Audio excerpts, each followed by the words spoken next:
हाय, hello, नमस्ते मंडळी. पहा दहीहंडीचा कार्यक्रम. गोकुळ अष्टमीनंतर दहीहंडीचा कार्यक्रम असतो. या आहेत कोकणातल्या स्त्रिया. गावातल्या स्त्रिया एकत्र येऊन दहीहंडीचा कार्यक्रम केलेला आहे. आपल्या रोजच्या वेशात म्हणजे साडीमध्ये दहीहंडीचा कार्यक्रम पार पाडलेला आहे.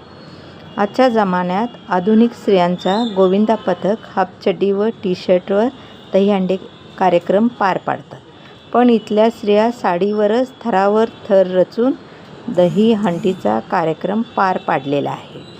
यावरून या रणरागिणी किती उत्साही आहेत व धाडशी आहेत हे दिसून येते.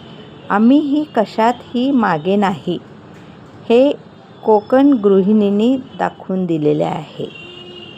हे दृश्य आहे कोकणातील आडिवरे गावातील आहे. धन्य त्या माऊली, धन्य त्या गृहिणी. जय श्रीकृष्ण.